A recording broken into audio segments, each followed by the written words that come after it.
Hello students, welcome to Geetha Max YouTube channel. இப்போ நம்ம exercise 1.1ல first sum பார்க்க போகிறோம். Express each number as a product of its prime factors. Prime factorsனால் என்ன அர்த்தம்னு முதல்ல பார்த்துக்குவோம். ஃபஸ்ட்டு ப்ரைம் நம்பர்ஸ்னால் என்னது? ஒரு நம்பரை அந்த நம்பரால் வகுப்பட்டால் மட்டும்தான் அது வந்து ப்ரைம் நம்பர்ஸ். ஒன்று வந்து விதிவிலக்கு. அப்படின்னா என்ன சொல்லுவாங்க? இந்த number is divisible by itself. ஓகேவா?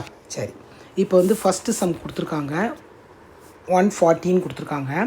140 வந்து எண்டிங் வித் 0ல் முடியுது. 0ல் முடிஞ்சிச்சுன்னா நம்ம வந்து எந்த இதுக்கு டிவிசிபிள் பை 5 கொடுக்கலாம். 5 டேபிள்ஸில் கொடுத்தோம்னா 5ல் எத்தனை தடவை போகும்? இது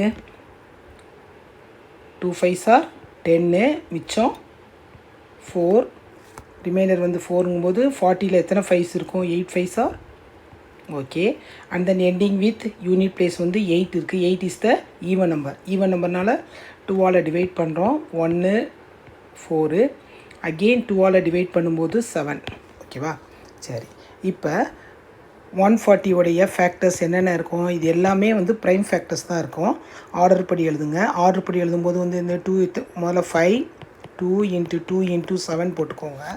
அதுக்கப்புறம் ஆர்டர் படி எழுதுனா 2 to the power of 2 into 5 into 7. இதுதான் ப்ரைம் ஃபேக்டர்ஸ் ஆஃப் 140. அடுத்த நெக்ஸ்ட்டு சம் வந்து என்ன கொடுத்துருக்காங்கன்னா 156 கொடுத்துருக்காங்க.